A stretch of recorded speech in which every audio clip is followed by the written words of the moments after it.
விசை உறும் பந்தினை போல் உள்ளம் வேண்டியபடி செல்லும் உடல் கேட்டேன். நசையரு மனம் கேட்டேன். நித்தம் நவம் என சுடர் தரும் உயிர் கேட்டேன். அசைவரு மதி கேட்டேன். இதை அருள்வதில் உனக்கெதும் தடையுள்ளதோ? வல்லமைத்தாராயோ இந்த மாநிலம் பயிலுற வாழ்வதற்கே. தெளிவுறவே அறிந்திடுதல், தெளிவுறவே அறிந்திடுதல், தெளிவு தர மொழிந்திடுதல், சிந்திப்பார்க்கே களிவளர உள்ளத்தில் ஆனந்த கனவு பல காட்டல், கண்ணீர் துளி வர உள் உருக்குதல். இவையாவும் நீ அருளும் தொழில்களென்றோ எனும் மகாகவி பாரதியின் கல்விக்கான கடவுள் வணக்கத்தை முன்வைத்து கண்ணியத்திற்கும் போற்றுதலுக்கும் உரிய இந்த நிகழ்ச்சியை மதுரையில் பபாசி நிறுவனத்தோடு தமிழ்நாடு அரசும் சேர்ந்து எடுக்கக்கூடிய முதல் விழாவாக இந்த விழா இருப்பதனால் பபாசி நிறுவனத்திற்கும் தமிழ்நாடு அரசிற்கும் என்னுடைய வாழ்த்துக்களையும் நன்றிகளையும் பாராட்டுகளையும் முதலிலே தெரிவித்துக் கொண்டு, இங்கே மேடையிலே தன்னுடைய ஆரவாரமற்ற பேச்சினால் நம் அனைவரையும் கட்டி போட்டு அமர வைத்திருக்கக்கூடிய தமிழ்நாடு பாடநூல் கல்வியல் கழகத்தின் இணை இயக்குனர் எழுத்தாளர் ஐயா சங்கர சரவணன் அவர்களே, அவருடைய மாணவராக இருந்து நம்மையெல்லாம் பாதுகாத்து கொண்டிருக்கக்கூடிய கூடுதல் மாவட்ட ஆட்சியர் சரவணன் IAS அவர்களே, ஐயா திரு சக்திவேல் மாவட்ட வருவாய் அலுவலர் சக்திவேல் அவர்களே, இங்கே விருது பெற்று இருக்கக்கூடிய மண்ணின் மைந்தர் எழுத்தாளர் திரு சுரேஷ்குமார் இந்திரஜித் அவர்களே, மேடையில் நன்றி நவில இருக்கக்கூடிய அன்பு சகோதரர் அவர்களே, திரளாக கூடியிருக்கக்கூடிய என் மதுரை சொந்தங்களே, உங்கள் அத்துணை பேரையும் இந்த நல்ல நேரத்தில் வணங்கி மகிழ்கிறேன். சொல்லும் பொருளும் என்பது இன்றைக்கு நான் பேச எடுத்துக் கொண்டிருக்கக்கூடிய தலைப்பு. என்ன பேச போகிறேன் என்பதற்கான ஒரு முன் திட்டமிடல் மனதிலே இருந்தாலும், இங்கே என் கண்களிலே தெரிந்து கொண்டிருக்கக்கூடிய எழுச்சி மிக்க ஆர்வமிக்க முகங்கள் என் சிந்தனையை இன்னுமாய் தூண்டியபடி இருக்கின்ற காரணத்தினால் என் பிரார்த்தனை இதுதான். யாருடைய உதடுகளில் ஒளிந்து கொண்டிருக்கக்கூடிய சொல் நம்முடைய வாழ்க்கையை மாற்றும் என்று நமக்கு தெரியாது. அது எந்த புத்தகத்திற்குள் ஒளிந்து கொண்டிருக்கிறது என்று கூட நமக்கு தெரியாது. எவ்வளவு சீக்கிரமாக அந்த சொல் நம்மை வந்து சேர்கிறதோ நம்முடைய வாழ்க்கையில் அவ்வளவு சீக்கிரமாக மாற்றம் நிகழ்கிறது. உங்கள் வாழ்க்கையில் நீங்கள் மறுபடியும் பெற்றுவிடவே முடியாத இந்த காலத்தின் மணி சொட்டுக்களை இதோ இவளின் பேச்சுக்காக தந்து கொண்டிருக்கிறீர்கள். நானும் என் வாழ்க்கையில் மறுபடியும் பெற்றுவிடவே முடியாத அந்த காலத்தின் மணி சொட்டை உங்களுக்காக தந்து கொண்டிருக்கிறேன். உங்கள் வாழ்க்கையில் மாற்றத்தை நிகழ்த்தக்கூடிய அந்த ஒற்றை சொல் இந்த உதடுகளிலிருந்து உதிர்ந்து விட வேண்டும் என்கின்ற பேராசையோடு உங்கள் முன்னால் சில சிந்தனைகளை விதையாக தூவ வந்திருக்கிறேன். புத்தக திருவிழா எனக்கு நிரம்ப சந்தோஷம். புத்தக கண்காட்சி என்று வைத்தார்கள். அந்த சொல்லை நீக்கியவர்களுக்கு 1000 கோடி நமஸ்காரங்கள். அது கண்காட்சிக்கான பொருள் அல்ல, இது விழாவுக்கான பொருள். எந்த புத்தகம் ஓலமிட்டு கொண்டு யாரோ ஒரு வாசகனை தேடிக்கொண்டிருக்கிறது, நாமும் உள்ளத்திலே அதே ஓலத்தோடு இங்கே அலைந்து திரிந்து கொண்டிருக்கிறோம். 2 பேரும் ஒற்றை புள்ளியில் சந்தித்து விட வேண்டும் என்ற பிரார்த்தனையோடு உள்ளே போங்கள். ஏனென்றால் நான் ஒரு முறை தஞ்சாவூர் புத்தக திருவிழாவில் பேசிக் கொண்டிருந்த பொழுது இப்படியே பார்த்துக்கிட்டே இருந்தேன். ஒரு இடத்துல ஒரு எழுத்து எழுதி தொங்க போட்டிருந்தாங்க. நான் மொழி ஆசிரியை, என் மொழி வல்லமையை நான் வளர்த்து கொண்டது எங்க எது கிடைச்சாலும் அதை படிச்சிருவேன். இது என்னன்னா கூட பிரியாணி டு ஹெவன் படிச்சுட்டேன். லெஃப்ட் சைட்ல இருக்கு. எது கண்ணில் பட்டாலும் அதை வாசித்து விடுவேன். சரியோ தவறோ முதலில் அதை வாசித்து விடுவோம். நம்முடைய மனம் அதை வடிகட்டி கொள்ளும், நம் புத்தி அதை வடிகட்டி கொள்ளும். வாசிச்சிடணும் அப்படின்னு வாசிக்கும் பொழுது மேடையில் நின்று கொண்டிருந்த பொழுது அந்த வாசகம் என் கண்ணில் பட்டது. ஒரு வெளிநாட்டு அறிஞனுடைய ஒரு பொன்மொழியை அங்கே எழுதி போட்டு இருந்தார்கள். எங்கே? புத்தக கண்காட்சியில. நீங்கள் எந்த புத்தகத்தையும் காசு கொடுத்து வாங்கிவிட முடியாது. பயந்து போனேன் நான். எனக்கு ஒரு 4-5 புக்கு இவங்க பரிசா கொடுத்துருக்காங்க. அதனால என்கிட்ட இருக்கிற புத்தகம்லாம் அப்படி வந்ததா என்ன? நான் காசு கொடுத்து வாங்கி இருக்கிறேனே. நீ எந்த புத்தகத்தையும் காசு கொடுத்து வாங்க முடியாது என்கிறான் அந்த பேரறிஞன். கீழே அதற்கான விளக்கம் தருகிறான். நீங்கள் வாங்குவதெல்லாம் புத்தகத்தின் அச்சுக்கூலியும் காகிதத்தின் கூலியுமே தவிர உங்களால் எந்த புத்தகத்தையும் காசு கொடுத்து வாங்கிவிட முடியாது என்று பேசுகிறார். சிந்தனைக்கு ஏது விலை? நான் எப்பொழுதும் சொல்லுவதுதான், சிந்தித்துக் கொண்டே இருப்பதுதான். மரணம் அடைகிறார்கள். எத்தனையோ சொற்களால் அதை குறிக்கிறோம். இறைவனடி சேர்ந்தார், சிவபதவி அடைந்தார், இயற்கை எய்தினார், காலம் ஆனார். ஒருத்தருக்கு ஒரு இங்க மதுரையில தான், வேற எங்க இந்த குறும்ப நான் பார்க்க மாட்டேன், இங்கதான். என் தாத்தா 96 வயதில் அகால மரணம் அடைந்தார். நான் நினைச்சேன், என்னையா 96 வயசுல தானே செத்துருக்காரு, அது எப்படி அகால மரணம்னா? அந்த பேரன் சொல்றோம், போற வயசுல போகாம லேட்டா போனா அதுவும் அகாலம் தானேங்கிறான். செத்து போதல், மண்டைய போடுதல், டிக்கெட் வாங்குதல், நிறைய சொற்கள் உண்டு. கார்ல் மார்க்ஸ் இறந்தான். அவன் தோழன் ஏங்கல்ஸ் அதை மக்களுக்கு அறிவிக்கிறான். அதே மரண செய்திதான் நாம் எல்லோரும் எப்படி அறிவிக்கிறோமோ ஏங்கல்ஸ் அறிவித்தான் கார்ல் மார்க்ஸை குறித்து. என் நண்பன் இன்று காலை இத்தனை மணி அளவில் சிந்திப்பதை நிறுத்தி கொண்டான். சிந்திப்பதை நிறுத்திக் கொள்ளுதல் தான் மரணம். சிந்தித்தபடி இருப்பதற்கு ஏதேனும் ஒன்று தேவைப்படுகிறது. சொல் தேவைப்படுகிறது. எல்லோரும் சொல்கிறார்கள். ஆனால் அந்த சொல்லிற்கான பொருள் அவர்கள் என்ன நினைத்து சொல்லுகிறார்களோ அது அடுத்தவர்களுடைய காதுகளில் சரியாக போய் சேர்கிறதா? நான் தமிழ் படித்தவள், பாக்கியசாலி, அதனால் தமிழிலே படித்தவள். பல குழந்தைகள் இன்றைக்கு தமிழை ஆங்கிலத்தில் வாசித்துக் கொண்டிருக்கிறார்கள். நான் தமிழிலே தமிழ் படித்தவள். தமிழ் இப்படி சொல்கிறது, எல்லா சொல்லும் பொருள் குறித்தனவே. எந்த சொல் சொன்னாலும் அதுக்கு ஒரு பொருள் உண்டு. அந்த பொருளை அந்த சொல் சுமந்து வருகிறது. அந்த சொல் சரியான பொருளோடு முன்னால் இருக்கின்றவர்களை போய் சேர்கிறதா? நம்மில் பல பேருக்கு வருத்தம் என்னன்னா, என்ன புரிஞ்சிக்க மாட்டியா, நான் சொன்னது உனக்கு புரியலையா? இந்த தவிப்போடு தானே மொழி நம்மிடத்தில் இருக்கிறது. யார் ஒருவர் சொல்லையும் அதற்கான பொருளையும் சரியாக புரிந்து கொள்கிறார்களோ அவர்களுக்கு இந்த உலகம் இன்னும் ஒரு வாழ்க்கையை தருகிறது. இப்படி சொல்கிறேன். பெர்னாட் ஷா சொல்வது, நம்மில் பல பேர் 40 வயதிலேயே செத்து போகிறோம். புதைப்பதற்குத்தான் 60-70 ஆண்டுகள் ஆகிவிடுகின்றன. பொருள் புரியவில்லை என்றால் வாழ்க்கையிலே எந்த அர்த்தத்தையும் நீங்கள் விளக்கிவிட முடியாது. ஒரு புத்தகத்தை எடுக்கிறீங்க, எல்லாருமே சொல்லிக்கிட்டே இருக்காங்க, வாசிங்க வாசிங்க, நிறைய படிங்க நிறைய படிங்க. நான் பல்வேறு விதமான ஜாம்பவான்களின் பேச்சை கேட்ட காரணத்தினால் இன்றைக்கு பேச்சாளராக இருக்கிறேன். கேட்டு பழகியவர்களால் தான் பேச முடியும், வாசித்து பழகியவர்களால் தான் பேச முடியும். எங்க வீட்டு வேலைக்காரம்மா சொல்லுச்சு ஒரு வாட்டி, என் பொண்ணு ரொம்ப வாயாடுறா, அவளை உங்களை மாதிரி பேச்சாளர் ஆக்கிடலான்னு நினைக்கிறேன். நான் அந்த பிள்ளைகிட்ட சொன்னேன், வாயாடுறவங்க எல்லாம் பேச்சாளர் கிடையாதுப்பா, வாதாடுகின்றவர்கள் தான் பேச்சாளர்கள். வாயாடுறதுக்கும் வாதாடுறதுக்கும் வித்தியாசம் இருக்குது.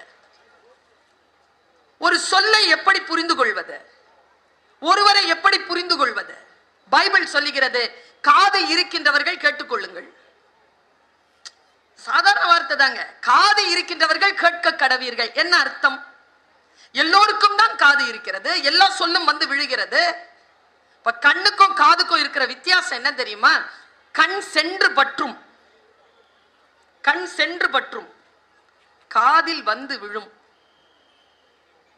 இதுக்கு மூடி இருக்கு. இதுக்கு மூடி இல்லை.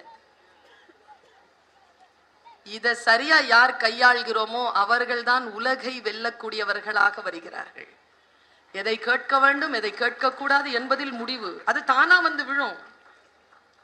இப்படி சொல்கிறார் வலம்புரி ஜான். புத்தகத்திற்கு நூல்னு பேர் வச்சார் தெரியுமா தமிழன்? என்னைக்காவது யோசிச்சிருக்கோமா நூல் அப்படின்னு ஏன் பேர் வச்சாங்க? அவர் அழகா பேசுவார். நூலை குறித்து அவருடைய பேச்சு இன்றைக்கும் இருக்கிறது, யூடியூப்ல இருக்குது. முடிஞ்சா நீங்க வலம்புரி ஜானுடைய பேச்சை கேளுங்க. அவர் சொல்றார், சில பேருக்கு புத்தகம் வாசித்தல் அப்படிங்கிறது தூக்க மாத்திரை என்கிறார்.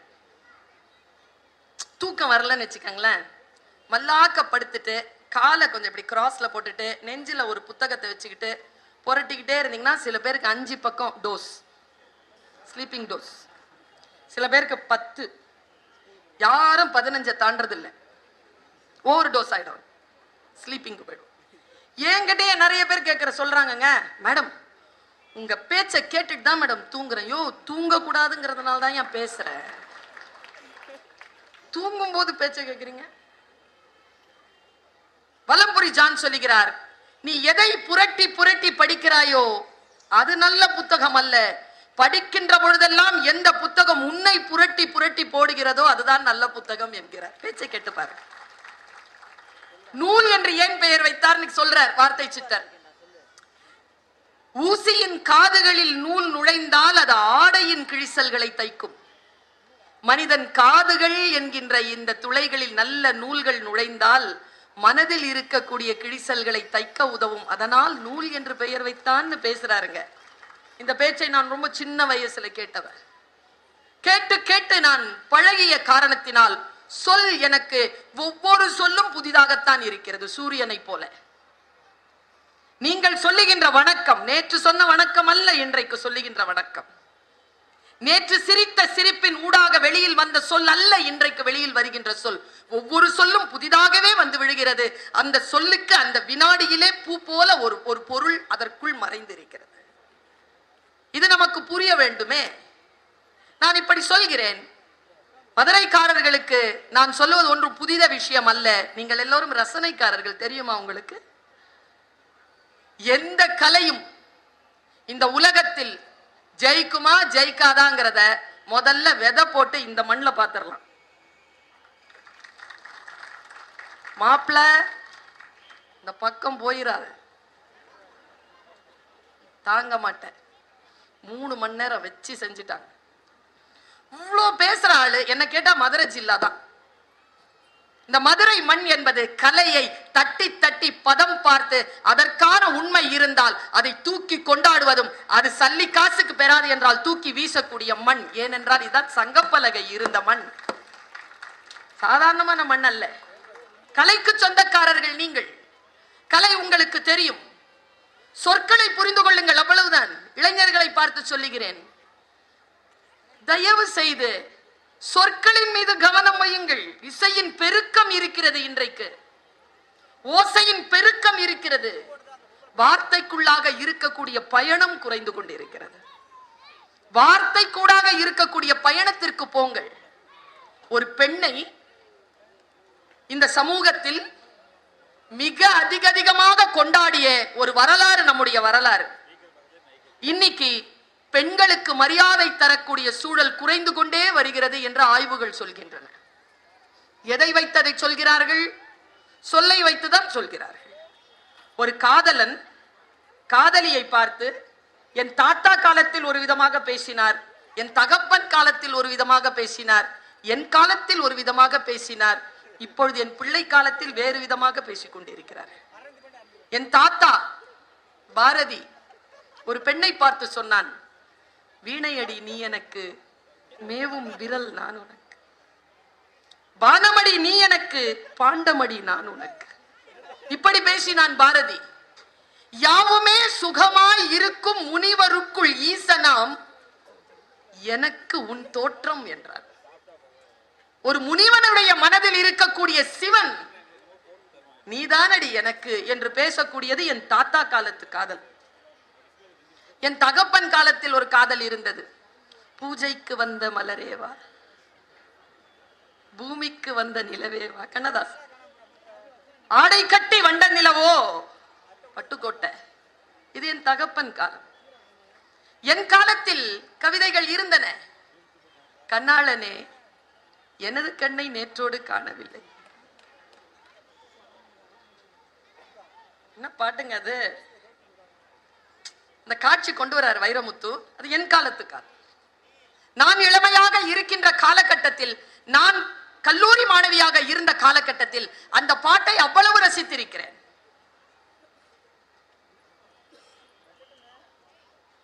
பெண்ணினுடைய மனம் கொதிக்குதான். எப்படி கொதிக்குது?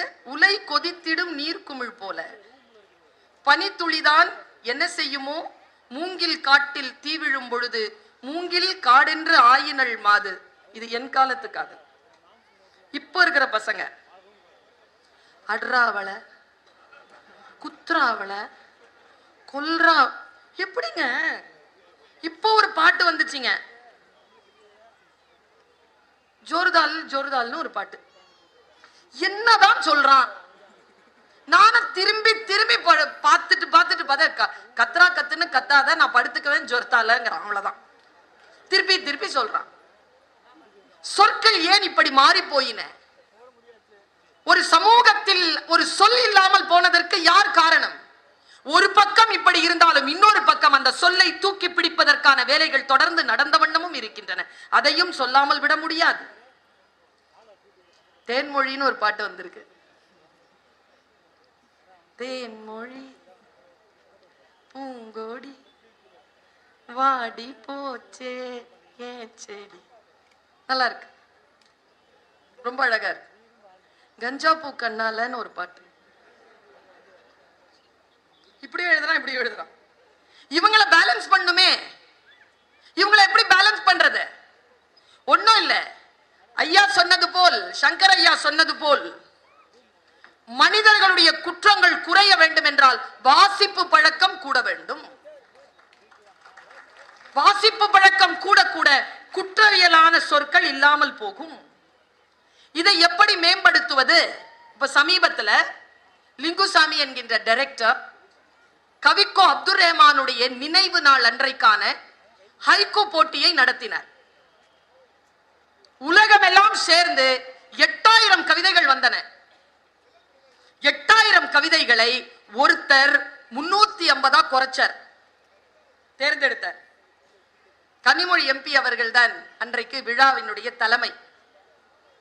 எஸ் ராமகிருஷ்ணன் அவர்கள் வந்திருக்கிறார்கள். சங்கர் ஐயா சொன்ன அத்தனை கவிஞர்களும் மேடையில் இருந்தாங்க. அந்த விழாவிற்கு நான் போய் பார்வையாளரா உட்கார்ந்தேங்க. 8000 கவிதை, 8000 கவிதை, இந்த 350 கவிதை, 350 கவிதைல இந்த 50 கவிதை எடுத்து ஒரு புத்தகம் போட்டிருக்காங்க. பெரிய முயற்சி. 50 கவிதைகள்ல ஃபர்ஸ்ட், செகண்ட், தேர்ட்னு 3 பரிசு. 1 லட்சம் ரூபாய். நான் யோசிச்சேன், அப்படி என்னப்பா எழுதிட்ட 1 லட்சம் ரூபாய் பரிசு வாங்குற மாதிரி? குழு எப்படி தேர்ந்தெடுத்தது? என்ன அந்த கவிதை, என்ன கவிதை? 1 லட்சம் ரூபாய் பரிசு வாங்கக்கூடிய என்ன ஹைக்கூ கவிதை தான், 2 வரி. நான் பார்வையாளராக உட்கார்ந்து கேட்ட, காதுகளில் கேட்ட அந்த சொற்கள், அந்த கவிதை சொற்கள், நான் நினைக்கிறேன், நான் மரணம் அடைகின்ற வரைக்கும் என் நெஞ்சு குழியில் தங்கி இருக்கக்கூடிய சொற்களை இந்த உலகளாவிய நிலையில் இருக்கக்கூடிய கவிஞர்கள் இதோ இந்த நூற்றாண்டில் தந்திருக்கிறார். பாராட்டவும் வேண்டும் தானே? 8000 கவிதையில இருந்து 350, 350ல இருந்து 50, 50ல இருந்து 3 கவிதை வேண்டுமா உங்களுக்கு?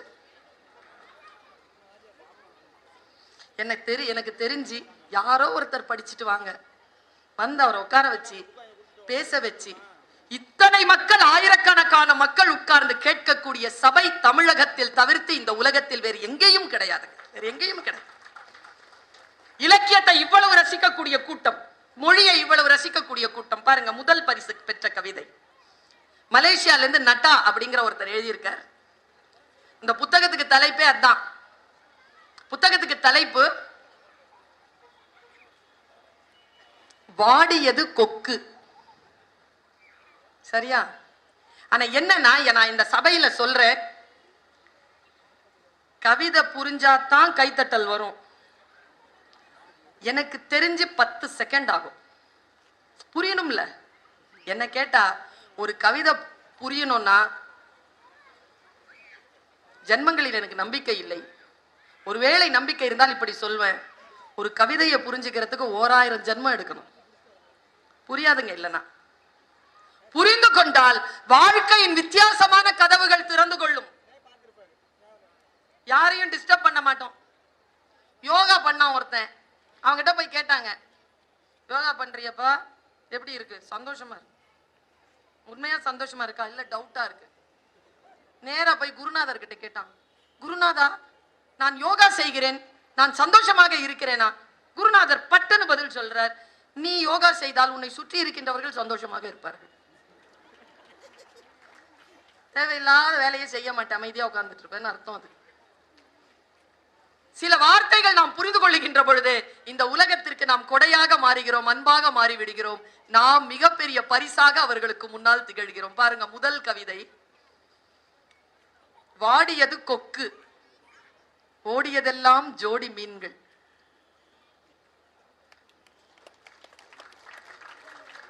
இப்ப கைத்தட்டல் கூடுதலா வரும் பாருங்க. கோனார் நோட்ஸ் கொடுத்தேன்னா, தனித்தனியா போயிருந்தா கொத்தி சாப்பிட்டு இருப்பேன், ஜோடி ஜோடியா போறீங்களே எப்படி சாப்பிடுறதுன்னு வாடிச்சான் கொக்கு.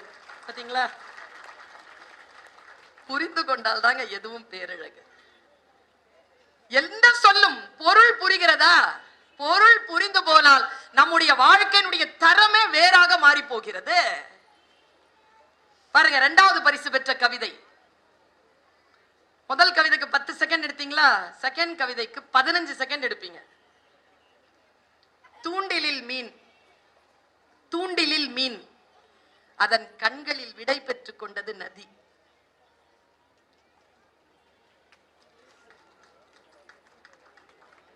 இனிமேல் அந்த மீன் அந்த நதியை சந்திக்க போவதில்லை. அந்த நதி டாட்டா சொல்லுச்சான். இப்படி ஒரு கவிதைங்க. Second prize. தேர்ட் பிரைஸ் சொல்ற 2 செகண்ட் கூட வேண்டாம், அப்படியே அப்சர்வ் பண்ணிப்பீங்க. சுள்ளி பொறுக்கிய சிறுமிக்கு, சுள்ளி பொறுக்கிய சிறுமிக்கு தன் இறகை உதிர்த்து விட்டு போனது மயில். இது ஒரு கவிதையா? எனக்கு இதெல்லாம் வந்து ஃபர்ஸ்ட் செகண்ட் தேர்ட் பிரைஸ். ஆனா 50 கவிதையில என்ன குழுவுல போட்டிருந்தாங்கன்னா, ஜூரியா போட்டிருந்தாங்க, நான் ஒரு கவிதையை தேர்ந்தெடுத்திருப்பேன்.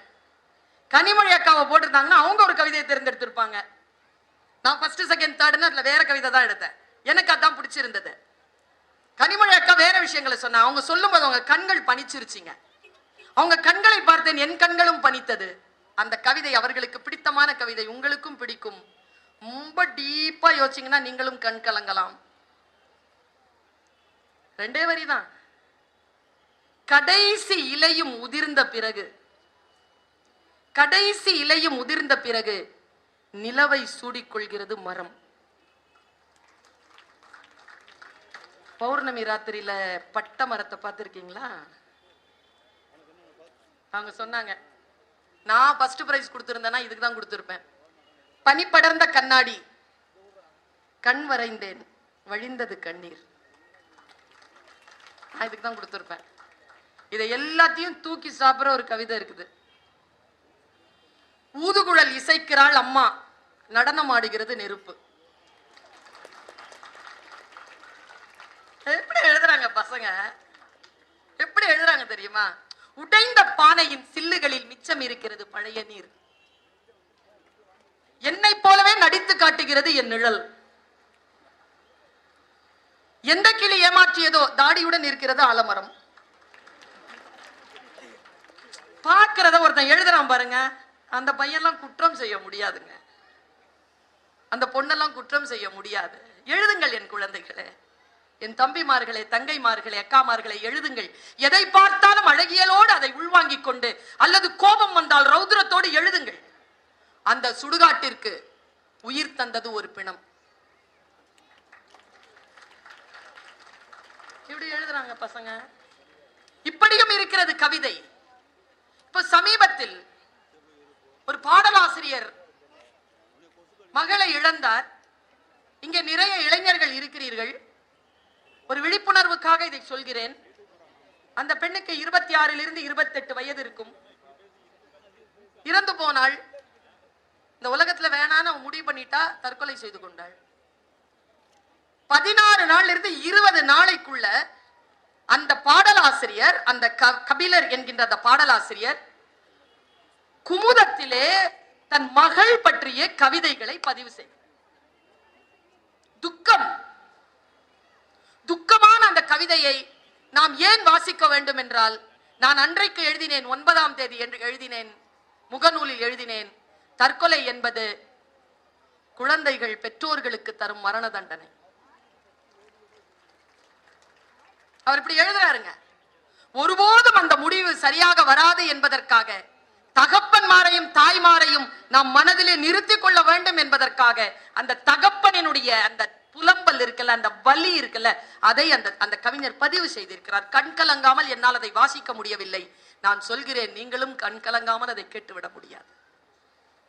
சொல்லுகிறார் முதல் கவிதை, எல்லா தூக்க மாத்திரையையும் அவளே போட்டுக்கொண்டால் நான் எப்படி தூங்குவது. இரண்டாவது கவிதை, 10 கவிதை எழுதியிருக்காங்க மனுஷன். இரண்டாவது கவிதை சொல்றான், எங்கே போனாள் என்று தெரியவில்லை, அவள் காலனி மட்டும் என் வாசலில். மின்விசிறி உயிர்காற்றை தருவதற்கா எடுப்பதற்கா?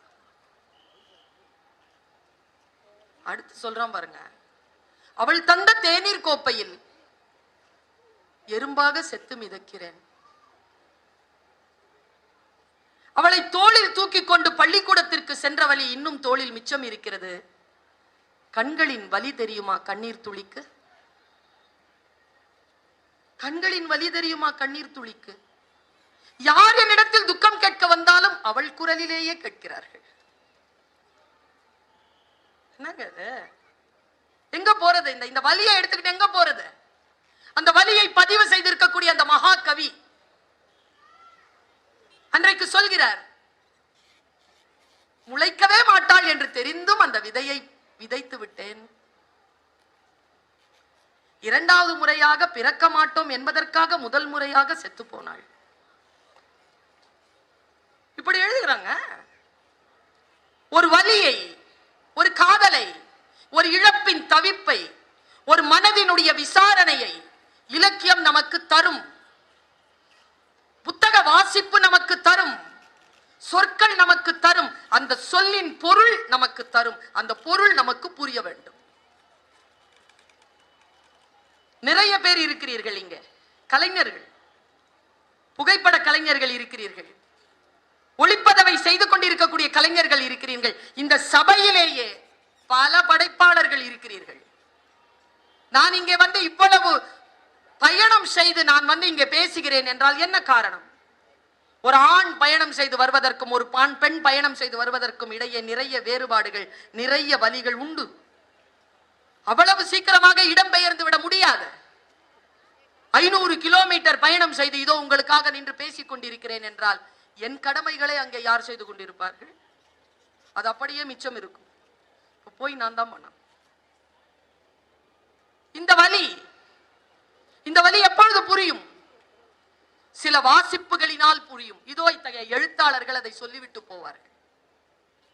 இந்த எழுத்தாளர்கள் இருக்கக்கூடிய எழுத்துக்களை வாசிப்பதன் மூலமாக முன்னால் இருக்கின்ற மனிதர்களை நம்மால் புரிந்து கொள்ள முடியும்.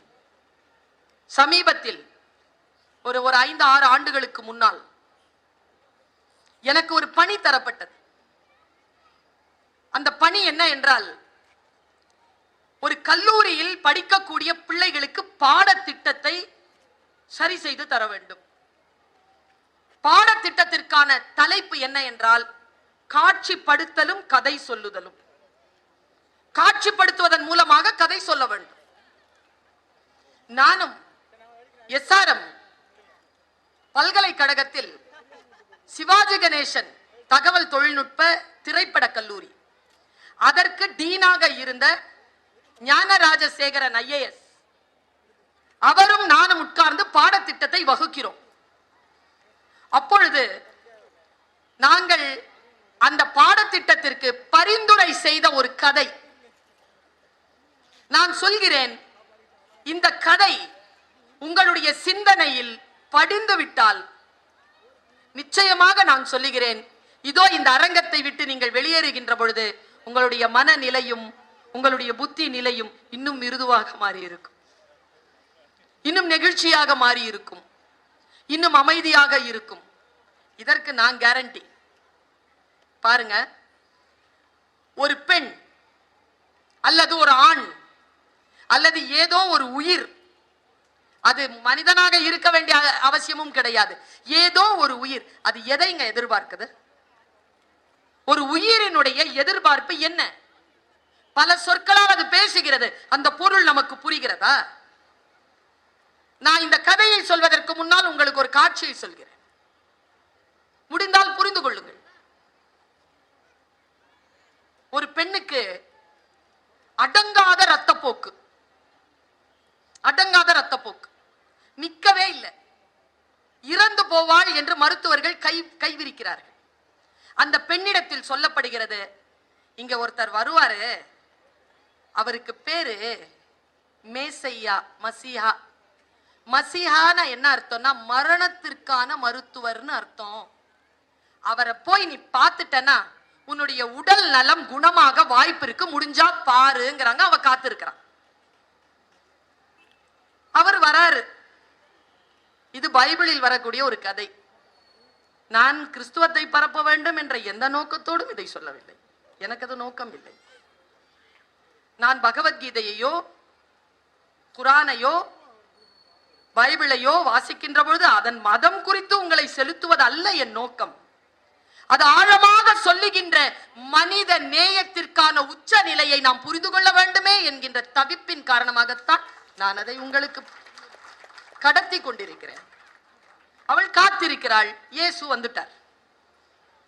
இதை நான் நிறுத்திட்டு அப்புறமா நான் அந்த கதையை சொல்றேன், உங்களுக்கு புரியும் என்பதற்காக. போற டீச்சர் இல்லையா, என் கிளாஸ்ல இதுவரைக்கும் யாரும் ஃபெயில் ஆனது இல்லை, சங்கர் நாராயண் சார்.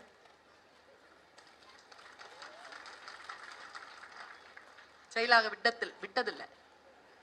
அவ தயாரா தான் இருப்பா, விடுறதில்லை. அப்படி இப்படின்னு சொல்லி புரிய வச்சுட்டோம்னா பிரச்சனை கிடையாதுங்க. குழந்தை ஏன் தெரியுமா சொல்ற பேச்சு கேட்க மாட்டேங்குது, புரியல. அதுக்கு புரிஞ்சிருச்சுன்னா ரெண்டாவது தடவை சொல்ல வேண்டிய அவசியம் இல்லை. புரியணுமே, புரிய மாட்டேன். காத்திருக்கிறாள், இயேசு வந்துட்டார். ஆனால் நூற்றுக்கணக்கான மனிதர்களால் சூழப்பட்டிருக்கார். அப்படியே கூட்டிட்டு போறாங்க அவரை. இவன் நுழைஞ்சு உள்ள போய் தொட பாக்குற, அவரை சந்திக்க பாக்குற, முடியல. கூட்டத்துல உள்ள நுழைஞ்சு போய் அவர் ட்ரெஸ்ஸ பிடிச்சிட்டா, அங்கேயே பிடிச்சிட்டா, இப்படி பிடிச்சிட்டா. ஆனா கூட்டம் அவரை அப்படியே அழைச்சிட்டு போயிடுச்சு, கையிலிருந்து துணி நழுவிருச்சு. இவ்வளவுதான் காட்சி. கொஞ்சம் தூரம் போன உடனே அவ அந்த பிடிச்சிட்டு இப்படி தனியா நிக்கிறான். அவள் ஸ்வஸ்தமானாள் என்று சொல்கிறது பைபிள். ஏன் அப்படின்னா இதோ பைபிள்ல சொல்ற பதில். போனார்ல இயேசு கிறிஸ்து, திரும்பி பார்த்து பக்கத்துல இருக்கிற ஆள் கிட்ட கேட்டாராம், யார் என்னை தொட்டது? உடனே பக்கத்துல இருக்கிறவன் கிண்டல் பண்றான், நூற்றுக்கணக்கானவர்கள் உங்களை தொட்டுக்கொண்டுதானே வருகிறார்கள். இல்லை, யாரோ ஒருவர் விசுவாசத்துடன் என்னை தொட்டார், என் மேனியிலிருந்து வல்லமை புறப்பட்டதுன்னு. விசுவாசத்துடன் தொடுகின்ற பொழுது இறைவனுடைய அந்த நிலையில் இருந்து வல்லமையை புறப்பட்டு வர செய்ய முடியும் என்றால், ஒரு பொருளை புரிந்து கொள்வதன் மூலமாக, ஒரு சொல்லிற்குள் பயணம் செய்வதன் மூலமாக கோடிக்கணக்கான மனங்களை நம்மால் ஜெயித்து விட முடியும். புரியணுமே. பாருங்க, யார் ஒருவருக்கு ரசனை இருக்கிறதோ அவர்கள் புரிந்து கொள்கிறார்கள். ஓஷோ சொல்கிறார், ஒரு பூ மலர்கிறது, அந்த பூ மலர்வதை நிதானமாக பார்ப்பதற்கு ஒரு ஒழுக்கம் தேவைப்படுகிறது. அந்த ஒழுக்கம் என்பது உடனடியாக வருகின்ற கற்றல் இல்லை, அது வாழ்க்கை முழுவதும் கற்றுக்கொண்டால் மட்டுமே வரும் என்று பேசுகிறார். It's a learning, but it's a long learning என்று சொல்வார். ஒரு விஷயத்தை சட்டுன்னு தெரிஞ்சுக்க முடியாதுங்க, அதுக்கு பாடுபடணும். டாக்டர் பட்டம் வாங்குறோம் அப்படின்னா படிச்சு வாங்கணும், படிக்கணும், 5 வருஷம் அலையணும், திரியணும், ஆராயணும். அதுக்கு அப்புறமா கிடைக்கிறதுக்கு பேர் தான் அந்த டாக்டர் பட்டம். சும்மா ஏதோ இவர் ரொம்ப நல்லவர் அப்படின்னு கூப்பிட்டு கொடுக்குறாங்க பாருங்க, அதுக்கு பேர் இல்ல டாக்டர் பட்டம். அவங்க அந்த டாக்டர் பட்டம், நான் டாக்டர் பர்வீன் சுல்தானா, படிச்சு வாங்குறது, உழைச்சு வாங்குறது. 9 வருஷம் எனக்கெல்லாம் ஆச்சு. சில விஷயங்களில் பாடுபட்டால் ஐயா சொன்னார், சங்கர் சரவணன் சொல்லிவிட்டு போனார். அது ரொம்ப நுட்பமா சொன்னாருங்க. அவர் டீச்சர் இல்லையா, நுட்பமா சொன்னார். எனக்கு தெரிந்து நான் இதை ஒவ்வொரு மேடையிலும் சொல்லிக் கொண்டிருக்கிறேன். ஆர்ப்பாட்டமாகும் அலங்காரமாகும் பேசுகின்றவர்களுடைய நகைச்சுவையாகும் பேசுகின்றவர்களுடைய பேச்சின் மீது மக்களுக்கு இருக்கும் கவனம் அமைதியாகவும் ஆர்ப்பாட்டம் இல்லாமலும் அலங்காரம் இல்லாமலும் சிந்தனையின் ஆழத்தோடு பேசுகின்றவர்கள் மீது மக்களுக்கு இல்லை. அதை தவறவிட்டு விடக்கூடாது என்று ஒரு தலைமுறையை பழக்குவோம். நாம் பேசுறதை விட முக்கியமானது சரவணன் பேசுவதை கேட்பது. நுட்பமா ஒரு விஷயத்தை சொன்னார். மதுரை காண்டம் பத்தி அவர் ஒரு விஷயத்தை சொன்னாருங்க. சிலப்பதிகாரத்தை பற்றி அவர் சில விஷயங்களை எப்படி சொல்லிக்கிட்டே வந்தார். நமக்கு என்ன தெரியுமா, சிலப்பதிகாரம் தானே, பூம்புகார் படம் பார்த்தா போதும்னு நினைக்கிறோம். கிடையாது. பூம்புகார் படம் அல்ல சிலப்பதிகாரம். சிலப்பதிகாரத்தை ரொம்ப ஆழமா நீங்க புரிஞ்சுக்கிட்டீங்கன்னா இந்த கோனாறு நாடாறு செட்டியாறு யாரும் வேணாம், தானா படிச்சு புரிஞ்சுக்கலாம். படிக்கணுமே, படிப்பதற்கான பயிற்சி இருக்க வேண்டுமே. எதை வேண்டுமானாலும் படிங்க. ரொம்ப நுட்பமான ஒரு விஷயத்தை சொல்லிட்டு போறேன். எல்லாரும் சொன்னாங்களா புக்கு ரொம்ப உயர்ந்தது தானுங்க சார். புக்கு கீழே கிடக்குது, காலில் பட்டுருச்சு, என்ன பண்ணுவீங்க? தொட்டு படிச்சவங்களுக்கு தான் தெரியும். சில புத்தகம் காலில் போட்டு மிதிச்சு கிழிச்சு தீயில போடுறதுக்கும் இருக்குது. படிச்சாதானே தெரியும். ஒரு கெட்ட வார்த்தை எழுதி அரபியிலயோ சமஸ்கிருதத்திலயோ போட்டாங்கன்னா எடுத்து கண்ணில் ஊத்திக்கிற ஆட்கள் தானேங்க நாமெல்லாம். ஏன்? பொருள் தெரியல. சொல்லி இருக்கிறது பொருள் இல்லை.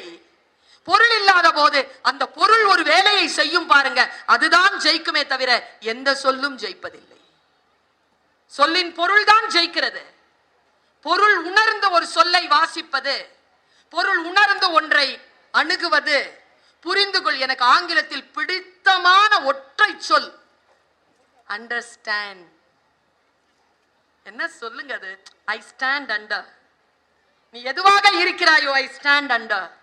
நான் உன்னை புரிந்து கொள்கிறேன். எவ்வளவு அற்புதமான சொல்லை அவர்கள் வடிவமைத்து இருக்கிறார்கள். நான் மொழி ஆசிரியர்.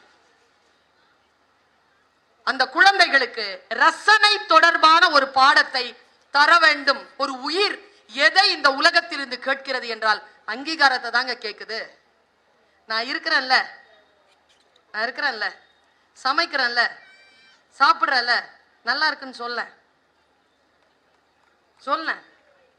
சொன்னா திமிர் வந்துருது மிஸ். அடுத்த நாள் நல்லா கொடுக்கணும். அழகா ட்ரெஸ் பண்ணிட்டு வருவா, நல்லா இருக்குன்னு தான் சொல்லுங்களேன். உடனே அடுத்ததா நமக்கு ஏதாவது தலைவலி வந்துடும் மேடம், கம்முன்னு இருக்கிறது தான் நல்லது இல்லைங்க. சொல் தேவைப்படுகிறது. ஒரு சூட்சுமத்தை சொல்லுகிறேன். இங்கே சிவன் வழிபாட்டிலே ஆர்வம் உள்ளவர்கள் இருந்தீர்கள் என்றால், நான் சொல்லுவது சரியாக இருந்தால் எனக்கு அக்னாலேஜ் பண்ணுங்க. சிவனுக்கு அபிஷேகம், சக்திக்கு மந்திரம். சக்திக்கு மந்திரம் போதுமானது, சிவனுக்கு தான் அபிஷேகம் தேவை. எங்களுக்கு பொருள் வேண்டாம், சொல் போதுமானது. அதை ஒழுங்கா சொன்ன போதுமே, குடும்பத்துல பிரச்சனை இல்லையே. சொல்லை தேடித்தான் அலைகிறோம். சிறிய சிறிய சொல், நம்மை மகிழ்ச்சி படுத்துகின்ற சிறிய சிறிய சொல். அங்கீகாரத்திற்குத்தான் இந்த உலகம் அவ்வளவு ஏங்கி கிடக்கிறது. தரமாட்டார்களே அவ்வளவு சீக்கிரமாக. ஒரு ஒற்றை தலையாட்டல் கிடைக்காதே. அந்த அங்கீகாரத்திற்காக ஏங்கிக் கொண்டே இருக்கக்கூடியவர்கள் பாருங்க. ரோஜா அத்தர் என்று அந்த கதைக்கு பெயர். என் மாணவன் கதிர் இங்கே இருக்கிறான், அவனுக்கு அந்த கதை தெரியும். நான் பாடம் நடத்தி அவன் கேட்டிருக்கிறான். ரோஜா அத்தர் என்கின்ற அந்த புத்தகம் ஒரு சின்ன கதை தான், 6 பக்க கதை. தெலுங்கில் இருந்து தமிழிலே மொழிபெயர்க்கப்பட்டு சாகித்ய அகாடமி விருது பெற்ற ஒரு கதை அது. ரோஜா அத்தர் அதனுடைய பெயர். ஒரு 6 பக்கம்தான். நான் அதை ஒரு 3 நிமிடங்களில் உங்களுக்கு சொல்கிறேன். 3 நிமிடங்கள். பாக்தாத்தில் இருந்து ஒருவன் புறப்பட்டான். இப்படி தொடங்குகிறது கதை. பாக்தாத்தில் இருந்து புறப்பட்ட, கொஞ்சம் நிமிர்ந்து உட்காருங்க, அப்பதான் கதை விளங்கும். கதை சொல்லும் போது ஊன்னு சொன்னாதான் நல்லா இருக்கும். நான் கூட சொல்லி இருக்கிறேன், பவாவும் சொல்லுவார். கிழிந்த பாயில் என்னை படுக்க வைத்துக் கொண்டு என் அம்மா பறக்கும் கம்பளங்களை பற்றி கதை சொல்லுவாள். அவள் சொன்ன கதைகளில் ஒரு நாளும் கிழிந்த பாய்கள் வந்ததே இல்லை. செத்தே போக மாட்டாங்க யாரும். என் அம்மா கதையில 100 கதையிலாவது திருடர்கள் வருவார்கள். ஒரு திருடன் கூட கெட்டவனா இருக்க மாட்டாங்க, ஏதோ ஒரு நல்லவனா இருப்பான் அவன். மனித மனங்களில் அறம் விதைத்த மொழி தமிழ் மொழி. குற்றவாளிகளுக்கும் வாய்ப்பு கொடுத்து அவர்கள் அந்த குற்றங்களில் இருந்து அவர்களை விடுதலை செய்யக்கூடிய அறம் சார்ந்த சமூகம் நம்முடைய தமிழ் சமூகம். அவர்களை குற்ற பரம்பரையாக வைத்துக் கொண்டிருக்கக்கூடிய சமூகம் இல்லை தமிழ் சமூகம். அவர்களை அடுத்த கட்டத்திற்கு உயர்த்துகின்ற சமூகம் தமிழ் சமூகம். பாக்தாத்தில் இருந்து ஒருவன் புறப்படுகிறான். அவன் யாருன்னா ஒரு அத்தர் வியாபாரிங்க. இங்க இருக்கிறவங்களுக்கு கேட்கிற அத்தர்னா என்னன்னு தெரியுமா? என்னங்க? வாசனை. அது திரவம் தானே. ஏன் திரவியம்னு சொன்னீங்க? அது உண்மையிலேயே திரவியம் தான். அது வாசனை திரவம் அல்ல, அது வாசனை செல்வம். அவன் சொல்லுகிறான், 1 அவுன்ஸ் அத்தரை பிழிவதற்கு நான் 1 லட்சம் ரோஜா பூக்களை பிழிய வேண்டும். 1 லட்சம் ரோஜா பூக்களை பிழிந்தால் தான் 1 அவுன்ஸ் எனக்கு கிடைக்கும். அவன் வித்தகன், அவன் வித்தக்காரன். உலகத்திலே அவனை போல ஒரு அத்தர் செய்யக்கூடியவர் அவன் யாருக்காக அலைகிறான் என்றால், இந்த அத்தரை தேடி ஒருத்தன் இருக்கிறான். அவன்கிட்ட இந்த அத்தர் போச்சுன்னா அந்த ரசிகன் கிட்ட போயிடணும். நீங்கள் நினைக்கிறீர்களா? பதிப்பாளர்கள் எதற்காக ஒரு புத்தகத்தை 1000 பிரதிகள் போடுகிறார்கள்? யாருக்காவது அந்த கணக்கு தெரியுமா? 100 போடலாம்ல, 500 போடலாம்ல. அது என்ன 1000 கணக்கு? 1000 கணக்கு என்ன தெரியுமா? 1000 இடங்களில் அந்த புத்தகத்தை வைத்து விடுவோம். அதை தேடி ஒருவன் வருவான். அவன் எங்கே வருவான் என்று தெரியாது. 1000 இடங்களில் அவனுக்காக அந்த புத்தகம் காத்திருக்கும். அதுக்குதான் 1000 பிரதிகள் நம்மை தேடிக்கொண்டு இருக்கின்றன சொன்னல. அவன் ஒரு ரசிகனை தேடி கிளம்புறான். பாக்தாத்தில் இருந்து வந்துட்டான், இந்தியா வந்துட்டான். ஆனால் இந்தியாவில் இருந்து அவன் ஹைதராபாத் வரணும். ஒரு குதிரையை வாங்குகிறான். வாங்கிட்டு நேரா இங்க வரான். இவ்வளவுதான் கதை. நேரா வரான் இளைஞன். வந்து இறங்கும் போது அவனுக்கு இந்திய அரசியல் தெரியல. நேரடியாக நாம் நிசாம சந்திச்சிடலான்னு பாக்குறான். நிசாம சந்திக்க முடியாது. அதுக்கு கீழே ஒருத்தன் இருக்கிறான், திவான். அந்த திவானை சந்திக்கணும். நேரா திவான் கிட்ட போறான். திவான் வா அப்படின்றா. நல்ல பெருத்து இருக்கிறான். வாயில அந்த ஹுக்கா இருக்கு. என்ன எங்க வந்த அப்படின்னு உடனே அவன் தன்னுடைய அந்த வெல்வெட் பேழையிலிருந்து எடுத்து சந்தன மூணு கொண்டு வந்திருக்கான். அவன் குப்பி. 1 சந்தனம், 1 மல்லி, 1 ரோஜா. சந்தனத்தை எடுத்து அவன் முன்னால வைக்கிறான். அவ்வளவு பணிவோடு வைக்கிறான். நம்ம மைக்கேல் மதன காமராஜர் படத்துல நம்ம கமல்ஹாசன் சாரு குஷ்பு மேடம் வந்து ஒரு அரிசியில ஒரு தாஜ்மஹாலை பண்ணி வச்சிருப்பாங்க தெரியுமா? இது நல்லா இருக்கான்னு கேட்ட உடனே அவர் என்ன பண்ணுவாரு? எடுத்து வாயில கடிச்சிருவார். பழைய அரிசிம்பர். அந்த ரேஞ்சில் இருக்கிறவன் திவான். அதுக்கு அப்படிமா, நான் பாக்தாத்தில் இருந்து வருகிறேன். இந்த வாசனை திரவியத்தை நிசாமிடம். நிசாமெல்லாம் பார்க்க முடியாது, அதை அப்படியே விட்டுட்டு போ அப்படிமா. உள்ள இருந்து ஒருத்தன் அந்த பேழை எடுத்துட்டு போயிடுவான். 2 இப்ப மிச்சம் இருக்கு. 3 இருந்ததுல 2 தான் மிச்சம் இருக்கு. அடுத்த ஒரு அதிகாரி கிட்ட போவான். மல்லியை எடுத்து தருவான். அவனும் அதன் மீது பேராசை கொண்டு இவனை துரத்தி விடுவான். என்ன செய்வதுன்னு இவனுக்கு தெரியாதுங்க இந்த அத்தர் இளைஞனுக்கு. எப்படியாவது மன்னனை சந்தித்து விட வேண்டும். இங்க அங்க அலைவான். நிறைய நிராசைகள். கடைசியா ஒரு உண்மை தெரிய வரும். ஒருத்தன் சொல்லுவான், 5 ரூபாய் காசு வாங்கி கொண்டு ஒருவன் சொல்லுவான், இன்னைக்கு இந்த மாசம் கடைசி வெள்ளிக்கிழமை தொழுகைக்கு முன்னால நிசாம் கோட்டையை விட்டு வெளில வருவாரு. அப்போ நீ அவர்கிட்ட சட்டுன்னு கொடுத்துரு, நான் ஏற்பாடு பண்றேன். இவன் வெயிட் பண்ணிட்டு இருப்பாங்க. காலை 11 மணி. உள்ள இருந்து கதை முடியுது, அவ்வளவுதான். உள்ள இருந்து வருவார், குதிரையில வருவார் நிசாம். நிசாம பாப்பான்.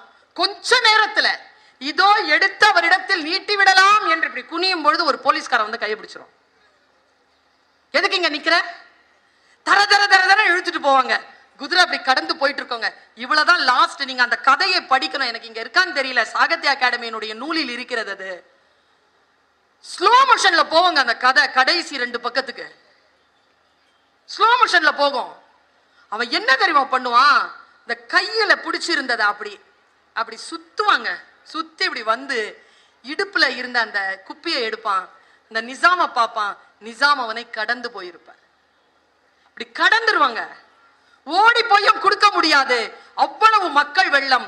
அவன் என்ன செய்வான், அந்த கதையை முடிக்கிறான். அந்த பெரும் படைப்பாளன் என்ன செஞ்சான், அவன் எடுத்து அந்த கோல்கொண்டாவை திரும்பி பார்ப்பான். மன்னன் இங்க போயிட்டு இருக்கான், கோல்கொண்டாவை திரும்பி பார்ப்பான். அதன் பாறை அவன் கண்ணில் படும். எடுத்து அந்த குப்பியை ஒரே அடி அடிப்பாங்க அந்த பாறையில. அதிலிருந்து வெளிவரக்கூடிய வாசனையில் ஆயிரக்கணக்கான மக்கள் மதிமயங்கி நிற்பார்கள். அந்த நிசாமனுடைய குதிரை அடுத்த அடி எடுத்து வைக்க முடியாமல் அந்த வாசனையில் என்றபடியே நிற்கும். அதற்கு மேல் உட்கார்ந்திருந்த நிசாம் கண்களை பாதியில் மூடிக்கொண்டு, இது யாருடைய வாசனை, சொர்க்கத்தில் இருந்து வந்திருக்கிறதோ என்று இப்படி கண்ணை மூடிக்கிட்டு இப்படியே ரசிப்பான். பாக்தாத் இளைஞன் அந்த மன்னனை பார்ப்பான். வந்த வேலை முடிஞ்சிருதுரா என்று சொல்லி தன்னுடைய துப்பட்டாவை எடுத்து மறுபடியும் டர்பனாக கட்டிக்கொண்டு குதிரையில் ஏறி பாக்தாத் புறப்பட்டான் என்று சொல்லி அந்த கதையை முடிப்பான். அங்கீகாரத்திற்காக இயங்கக்கூடிய மனம் இந்த உலகத்தில் அங்கீகாரம் கிடைக்க மறுக்கின்ற பொழுது எந்த பொருளுக்காகவும் புகழுக்காக இந்த சுரேஷ் சார்லாம் எதுக்காக எழுதுறாங்கன்னு நினைக்கிறீங்க? இவர்களுக்கு இது கொடுக்கப்பட்ட அங்கீகாரம் இருக்குல்ல, இது அவர் கோடி ரூபாய் சம்பாதித்தாலும் அவரால் இவ்வளவு மகிழ்ச்சியாக இருக்க முடியாது. அவருக்கு அங்கீகாரத்திற்கான ஒற்றை சொல், ஒரு விருது.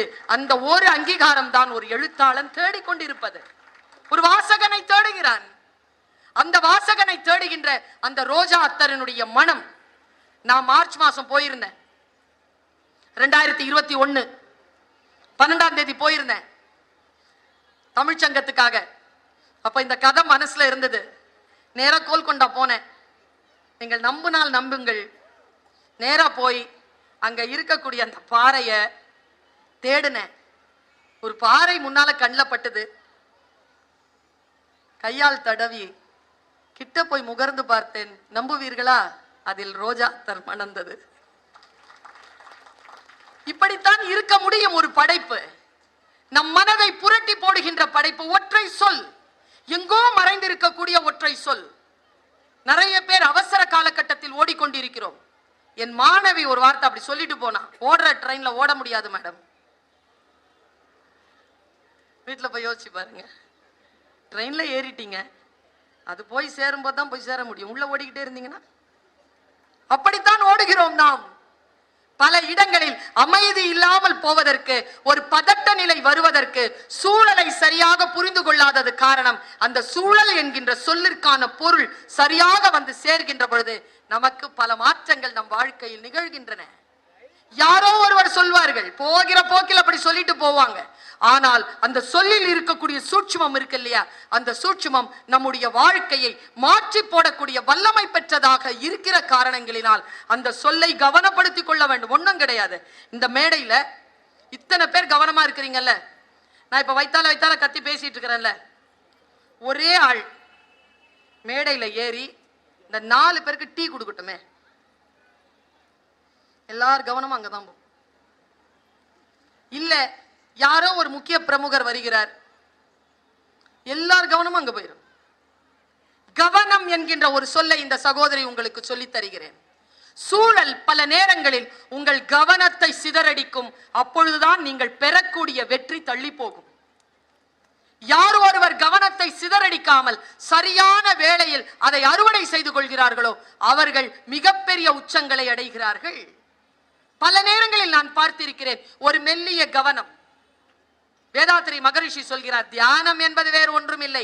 சமைக்கிறாயா, சமைக்கின்ற பொழுது உப்பை அள்ளி போடுகிறோமா, உப்பை அள்ளி போடுகின்ற பொழுது இருக்கக்கூடிய மனநிலைக்கு பெயர் தான் தியானம்.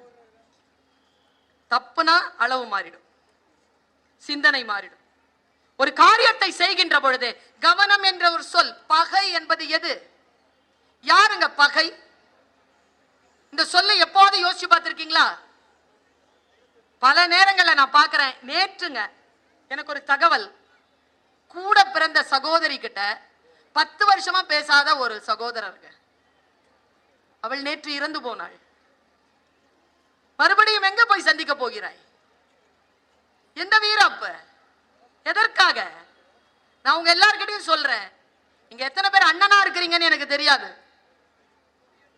எத்தனை பேர் அண்ணனோடு பிறந்திருக்கிறீர்கள்?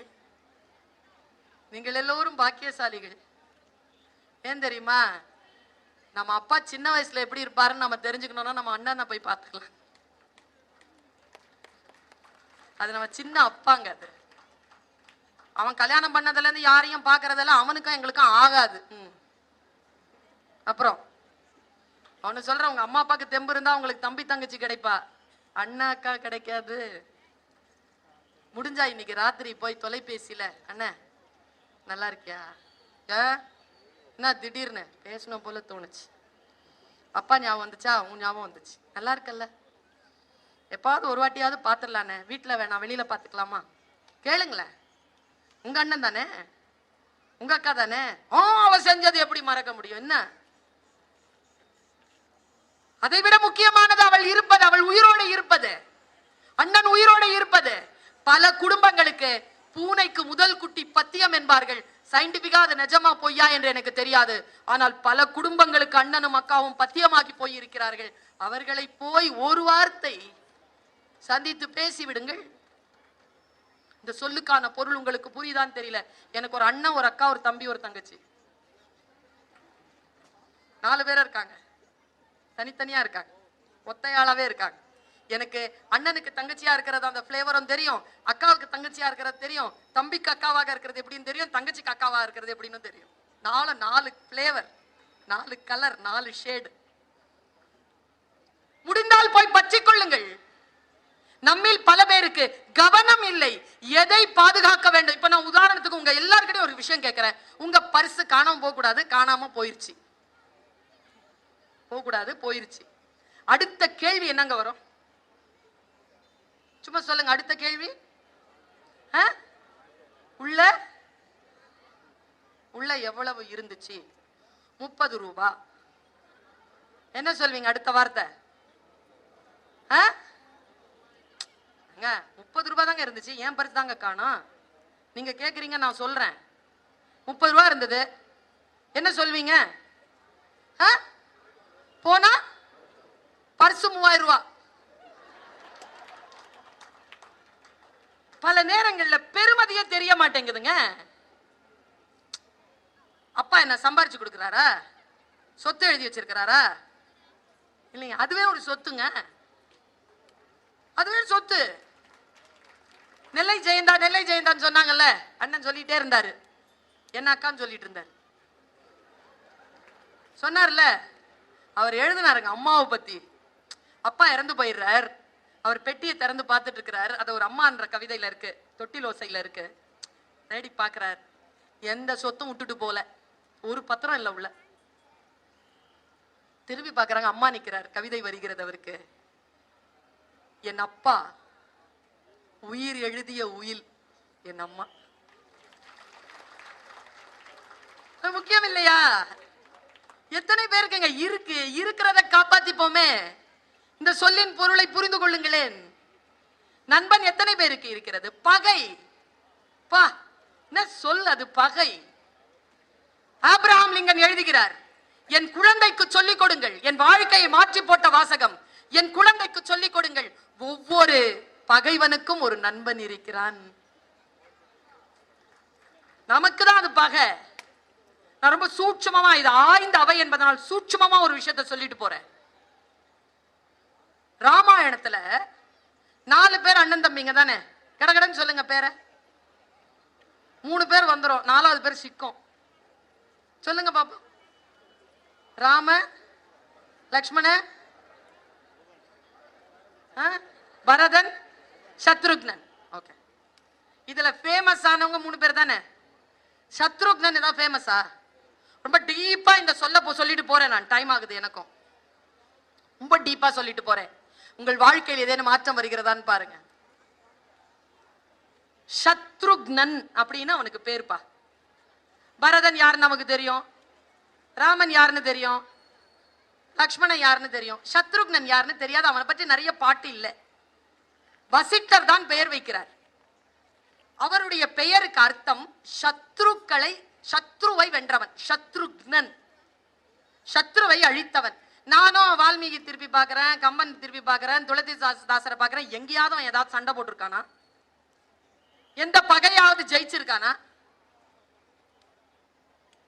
பகையே ஜெயிக்கல, ஆனா அவனுக்கு சத்ருக்னன்னு பேரு. ஒரு பெரியவரிடத்தில் இதை வியாக்கியானம் கேட்டேன். அந்த உரை சொன்ன அந்த பெரியவர் சொன்னார், ரொம்ப முக்கியமான கருத்து இது. சத்ரு எனக்கு ஒரு பகை, என் வாழ்க்கைக்கு பகையாக இருப்பது உங்கள் வாழ்க்கைக்கு அருளாக இருக்கும். எனக்கு தான் அது பகை, உங்களுக்கு அது பகை அல்ல. இத முதல்ல நீங்க புரிஞ்சுக்கணும். சத்ருக்னனுக்கு எது பகை அப்படின்னா, நம்ம எல்லாருக்குமே எது பகை? நம் இலக்கை சிதறடிக்கின்ற எந்த ஒரு கருத்து வந்தாலும் அது நமக்கு பகை தானே. நம் இலக்கை நோக்கி நாம் போறோம், அந்த இலக்கை அடைய முடிய, நல்ல இலக்கு அது, என் பிறப்பின் நோக்கம். அந்த நோக்கத்தை நோக்கி நான் போகிறேன். போகின்ற பொழுது அதற்கு தடையாக வருவது எதுவும் பகைதானே. எனக்கு அது பகைதான்.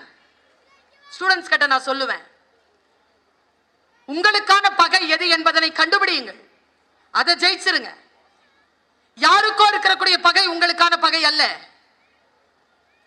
இப்ப யூடியூப் சேனல்ல நான் பேசுறேன், எனக்கு யூடியூப் சேனல் பகை அல்ல. பல பேர் ஆன்லைன்ல பல குற்றங்கள் நிகழ்த்தக்கூடிய சூழலில் மாட்டிக்கொள்கிறார்கள். அவர்களுக்கு அந்த ஆன்லைன் வாழ்க்கை என்பது பகை. ஒருத்தருக்கு வரம், ஒருத்தருக்கு பகை. இதை முதல்ல புரிஞ்சுக்கணும் நாம. பாருங்க, சத்ருக்னன் தன் வாழ்க்கையின் மூலமாக இதை நமக்கு சொல்லிவிட்டு போகிறான். லக்ஷ்மணனுடைய வாழ்க்கை நோக்கம் ராமனுடன் இருப்பது, சத்ருக்னனுடைய வாழ்க்கை நோக்கம் பரதனோடு இருப்பது. பரதனோடு இருக்கக்கூடிய அந்த வாழ்க்கையை, அந்த இலக்கை அடையவே முடியாதபடிக்கு ஒருத்தர் இருக்கிறான். அவன் பேரழகன். அவன் முன்னால வந்தாலே அப்படியே ஆன்மா மண்டிட்டு அவன் பின்னாலேயே நடந்துரும். அவன் தான் ராமன். ராம சௌந்தர்யம். ராமன் அப்படி பார்த்துட்டாங்கன்னா, அவன் சிரிக்கிறத பார்த்துட்டாங்கன்னா, யாரை பத்தியும் கவலைப்படாம அவனை பற்றி மட்டுமே நினைக்கக்கூடிய ஒரு பேராற்றல் பெற்ற ஒருவன். ஆனால் சத்ருக்னன் பரதனோடு இருக்கின்ற பொழுது, அல்லது பரதன் இல்லாமல் தனிமையில் இருக்கின்ற பொழுதும் நிமிர்ந்த அந்த சௌந்தரியத்தை பார்க்கவே மாட்டான். ஏனென்றால் பார்த்தால் தன்னுடைய பிறப்பின் நோக்கம் தடைபடும் என்பதற்காக ராம சௌந்தர்யம் என்கின்ற பகையை அவன் வென்றான். அதனால் அவனுக்கு சத்ருக்னன் என்று பெயர். நம் வாழ்க்கையில் நமக்கு முன்னால் வரக்கூடிய, அது பெரிய அன்பாக இருக்கட்டும், காதலாக இருக்கட்டும், வாழ்க்கையில் நமக்கான எவ்வளவு பெரிய விஷயமாக இருக்கட்டும், நம்முடைய இலக்கை அடைய முடியாதபடிக்கு தடையாக இருக்கக்கூடிய எதுவும் நமக்கு பகைதான் என்று யோசிக்கக்கூடிய அந்த குணம் நமக்கு வர வேண்டும். அப்பொழுதுதான் சொல் நமக்கு புரியும். நான் இதை சொல்ல வேண்டும் என்று தோன்றுகிறது. ஒரு 5 நிமிடத்தில் சொல்லிவிட்டு போகிறேன். பிரேயர்ங்கிறது என்ன தெரியுமாங்க? பிரார்த்தனை என்பது என்ன தெரியுமா? எந்த சூழலையும் மாற்றாது. இன்னைக்கு நான் சொல்றேன், எழுதி வச்சுக்கோங்க. அந்த சூழலை எதிர்கொள்வதற்கான திட்பத்தை உங்களுக்கு தரும். அவ்வளவுதான் பிரார்த்தனைங்கிறது. அதை நீங்கள் எதிர்கொள்வீர்கள், அதில் தோற்க மாட்டீர்கள். எதிர்கொண்டு அதை ஜெயிப்பதற்கான ஆற்றலை வளர்த்துக் கொள்வதற்கு பெயர் தான் பிரார்த்தனை. ஒன்னும் மந்திர சக்தி அல்ல. அது நம்மை நாமே சரி செய்து கொள்வது, நம்மை நாமே புனரமைத்துக் கொள்வது, அதற்கு பெயர் தான் பிரார்த்தனை. பல இடங்களில் நாம் தவறு செய்கின்ற இடம் எது தெரியுமா? கவனம் சிதறடிப்புன்னு சொன்ன நான். நம்மில் பல பேருக்கு இது எத்தனாவது நாள் சார்? 10வது நாளா? எத்தனை நாள் சார் இருக்கு? ஒரு நாள் இருக்கா? என்னெல்லாம் இனிமேல் பேச கூப்பிடும் போது முதல் நாளே கூப்பிட்டுருங்க. ஏன்னா புக்கு எப்படி வாங்குறதுன்னு சொல்லி கொடுத்துருவேன். சட்டுன்னு போய் வாங்க கூடாதுங்க எந்த புக்கையும். ஃபர்ஸ்ட் நாள் சுத்தி பார்க்கணும். 2வது நாள் அந்தந்த புக்ல இருக்கக்கூடிய ப்ராஸ்பெக்டர்ஸை வாங்கிக்கணும். வீட்டுல போய் டிஸ்கஸ் பண்ணணும். எவ்வளவு பணம் இருக்குன்னு பார்க்கணும். அந்த பணத்துல எதை வாங்க முடியும் என்று சில பேரிடத்தில் அறிவுரைகள் கேட்டுக்கொள்ளலாம். இப்ப எதை வாங்கலாம், நான் கண்டிப்பாக படிக்க வேண்டிய புத்தகம் எது என்று பார்த்து கேட்டு திட்டமிட்டு வந்து வாங்குங்க. நமக்கு அப்படி இல்லை. போறோமா, காசு அந்த வடிவேல் சார் காட்டுவார்ல, முக்கியமான புக்கு கிடைக்க போகும்போது பரிசு காலியா இருக்கு. அப்படி அல்ல. திட்டமிடுங்க. புத்தகத்தை வாங்குவது என்பது நீங்கள் நகை வாங்குவதை விட, நிலம் வாங்குவதை விட மிக முக்கியமான ஒரு திட்டமிடல் என்பதனை மட்டும் புரிந்து கொள்ளுங்கள். நான் யோசிக்கிறேன் என்ன புத்தகம் வாங்குவது. 8000 ரூபாய்க்காவது வாங்கிடுவேன் ஒரு வருஷத்துக்கு. புத்தக கண்காட்சிகள்ல ஒரு புத்தக கண்காட்சிக்குள்ள போன வாட்டி 12,000 ரூபாய் ஆயிடுச்சு. தேவைப்பட்டது அத்தனை புத்தகங்கள் வாங்கிட்டேன். தயவு செஞ்சு யாரும் கடனா புக்க கேட்டா கொடுக்காதீங்க, திரும்பி வராது. தருவேன்ட்டு பெத்த தகப்பன் தாய் மேல சத்தியம் போட்டு வாங்கிட்டு போவான். ஒருத்தன் சொன்னான், தோழியே எந்த புத்தகத்தையும் கடனாக கொடுத்து விடாது, என்னிடத்தில் இருக்கும் புத்தகங்கள் எல்லாம் அப்படி வாங்கப்பட்டவைதான். கவனம். புத்தகத்தை ஃப்ரீயா கொடுக்காதீங்க, ஃப்ரீயா வாங்கணும்னு நினைக்காதீங்க. ரொம்ப மனசு வெந்து ஒரு வார்த்தை சொல்லவா, ஒரு புத்தகம் இருக்குல்ல, பதிப்பாளர்களை கேட்டு பாருங்கள், ஒவ்வொரு பதிப்பும் ஒரு ஆயுசை காவு கேட்கும். ரொம்ப கஷ்டங்க ஒரு புக்கு வர்றதுங்கிறது, ரொம்ப கஷ்டம். அதனால் அந்த புத்தகத்தை வாங்குகின்ற பொழுது மிக கண்ணியத்துடன் நீங்கள் உழைத்து பெற்ற பணத்தில் அந்த புத்தகத்தை வாங்குங்கள். இந்த சகோதரியின் மிக தாழ்மையான வேண்டுகோள், தயவு செய்து வாங்குகின்ற புத்தகத்தை படித்து விடுங்கள். எந்த பேனாவையும் முழுசா எழுதி முடிக்கிறது இல்ல, எந்த பென்சிலையும் முழுசா பயன்படுத்துறது இல்ல, எந்த புத்தகத்தையும் முழுசா படிச்சு முடிக்கிறது இல்ல. ஒரு புத்தகத்தை கையில் எடுத்தால் படித்து முடிக்கக்கூடிய, நான் எப்பவுமே சொல்லுவேன், தாயை கையை பிடித்துக் கொண்டு சாலையை கடக்கின்ற சிறுமி போல என் பையில் எப்பொழுதும் 2 புத்தகங்களாவது இருக்கும். பாதுகாப்பா அதை வச்சிருப்பேன் எப்பவுமே. எந்த டைம்ல தேவைப்படும் தெரியாது, ஃப்ரீயா இருக்கிற டைம்ல அதை படிச்சுக்கலாம். கவனத்தை சிதறடிக்காத 2 விஷயம் தாங்க, ஒன்னு வாசிப்பு, ஒன்னு திடலில் விளையாட்டு. 2 நேரத்துல நீங்க 2வது சிந்தனைக்கே போக முடியாது. இன்னும் புனிதமான விஷயங்கள், ஒன்று உடலை முழுமையாக கொடுப்பது, இன்னும் ஒன்று புத்தியை முழுமையாக கொடுப்பது. இந்த 2லுமே உடலையும் புத்தியையும் உறுதி செய்யக்கூடிய இளைஞர்கள் இன்றைக்கு தமிழகத்திற்கு தேவைப்படுகிறார்கள். கவனத்தை சிதறடிக்காமல் நாம் இருக்க வேண்டும் என்பதற்காக சொல்லுகிறேன். ஒரு புத்தக வாசிப்பிற்காக, ஒரு புத்தக வாசிப்பில் ரொம்ப அழகா நான் பேசினேங்கிறதுனால எனக்கு ஒரு வாய்ப்பு கிடைச்சது வெளிநாடு போறதுக்கு. அது என்ன கம்பெனினா, இன்சூரன்ஸ் கம்பெனி. இன்சூரன்ஸ் கம்பெனிக்குன்னு பேச கூப்பிடுறாங்க. நான் மலேசியா போறேன், போய் உட்கார்றேன். இந்த மாதிரி முன்னாலதான் உட்கார்றேன். 11 மணிக்கு போனேன், சொன்னாங்க 6 மணிக்கு தாங்க பேச்சு. ஏங்க இப்ப வந்துட்டீங்கன்னு. நான் உள்ளூர்ல பேசினா நம்ம மக்களுடைய மனநிலை எனக்கு தெரியும். இது வெளிநாடு, யார் யார் வந்திருக்காங்கன்னு தெரியாது, என்ன மனநிலையில இருக்காங்க தெரியாது. இன்சூரன்ஸ் ஃபீல்டு எனக்கு புதுசு, என்ன பேசுறதுங்கிறத நான் கொஞ்சம் திட்டமிட்டுக்கிறேன். நான் இங்க உட்கார்றேன். 11 மணிக்கு உட்கார்ந்த. நல்லா கேளுங்க, இதை நான் தொடர்ந்து சொல்லிக் கொண்டிருக்கிறேன். மதுரையில் இன்றைக்கு சொல்லுகிறேன்.